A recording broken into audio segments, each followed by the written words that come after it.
કપડવંજ તાલુકાના કાશીપુરા ગામની પરિણીતાનો કૂવામાંથી મૃતદેહ મળી આવ્યો.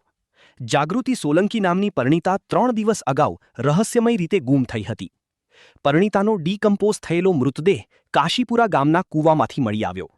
ઘટનાની જાણ થતાં કપડવંજ પોલીસ સહિતનો કાફલો ઘટના સ્થળે પહોંચ્યો. પોલીસે પરિણીતાના મૃતદેહને કૂવામાંથી બહાર કાઢ્યો. ડીકમ્પોઝ થયેલા મૃતદેહને પોસ્ટમોર્ટમ અર્થે કપડવંજ સામૂહિક આરોગ્ય કેન્દ્ર ખાતે ખસેડાયો. પરિણીતાના પિયર પક્ષે હત્યાનો ગંભીર આક્ષેપ કર્યો.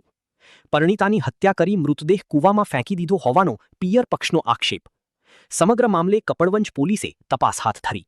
અલ્તાફ શેખ, કપડવંજ. ઘટના બની મારા બેબી થાય મારા ભાઈની છોડી આ કૂવામાં પડીને ત્યાં મને સમાચાર કર્યા નહીં આ લોકો પણ વાયા અત્યારમાં ફોન આવ્યો એટલે વાત મળી ત્રણ દન કૂવામાં પડી છે કાશીપુરા ગામમાં મારીને ફેંકી દીધી 3 દિવસથી ઘરે નથી. ઘટના બની 3 દિનથી મારી નાખી દીધી છે તો લગ્ન મને સમાચાર આલ્યા નથી. હોમાંથી અમે ફોન કર્યો તારે સમાચાર આલ્યા કે આજે પડી છે. કોઈ માહિતી અમને આલી નહીં. હું જાગૃતિ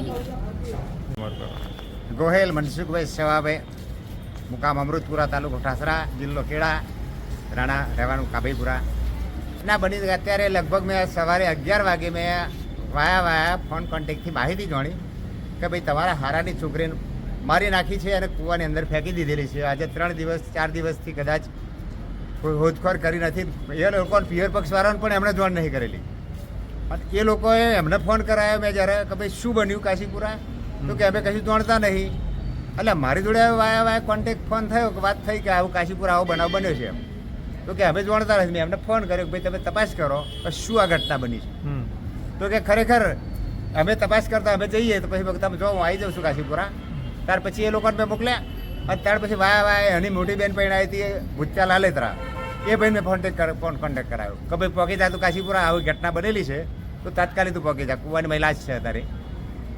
ત્યાર પછી મારે જતાં પહેલાં અમે એવા અમારા શાળાને આવી ગયા. ત્યાર પછી અમે પહોંચ્યા અને ત્યાં પૂછ્યું અમે સાહેબ સાહેબ પોલીસ શું હતી તે વખતે પૂછ્યું કે ભાઈ ઉપરો આ માલિક કઈ છે, એ ઘરના જે સભ્યો અમને બોલાવો, અમારે કશું કરવાનું સાચી માહિતી અમને આપો, શું બનાવ બન્યો ને કયા કારણસર બન્યો. પણ એ લોકો કોઈ પણ આખા કુટુંબમાં કે કોઈ આખા ગામમાં કોઈને કોઈ જવાબ આપ્યો નથી. એટલે એ લોકોએ ખરેખર 100% 110% મારી નાખી. અને અમે જે મોટી બેન હતી એને 6 મહિના પહેલાં દબાણ પ્રેશરથી આવું નાગાઈ કરીને હેરાન કરીને છૂટાછેડા કરાયા છે. અને ઓના આ ખરેખર એના ઈરાદાપૂર્વક મારી નાખીને કૂવામાં નાખેલી છે. અત્યારે મરી ગયા એનું જાગૃતિબેન